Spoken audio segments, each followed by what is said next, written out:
very much, Mr. Speaker. It's truly right and proper for us here in this House to reflect on the passing of Leilani O'Malley. Ms. O'Malley came from a dreadful home, abused and ignored. She was eventually taken into care and entered the provincial training school for mental defectives. A more Orwellian name could be hard to imagine. Shortly after admittance, she failed a trivial IQ test and was deemed mentally defective, a diagnosis with tragic consequences. Leilani was taken into surgery and sterilized as a result of the Sexual Sterilization Act of Alberta, 1928, a law passed right here in this room.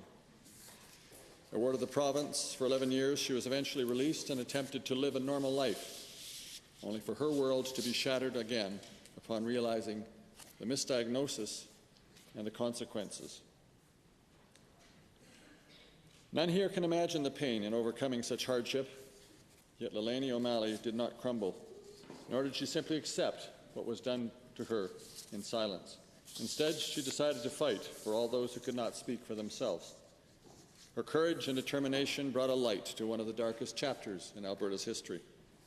During the trial that opened our eyes to this horrific practice, Leilani stood fast in the face of immense pressure to quietly accept a financial settlement.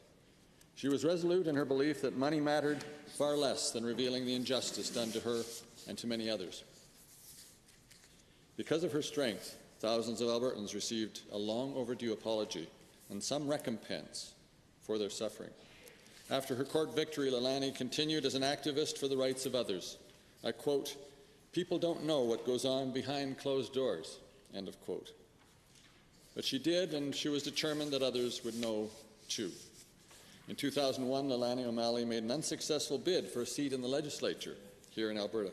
The irony of standing here where the Sexual Sterilization Act of 1928 was passed would not have been lost on her or the rest of Albertans. In remembering Leilani O'Malley, I want to recognize her remarkable achievements and express condolences to her loved ones. I also want to wish to remind myself and my colleagues that we must be vigilant during our time here in the Assembly. The actions we take while seated in this chamber can have consequences far beyond what we could ever imagine. To quote Leilani, "Nobody has the right to play God with people's lives," end quote.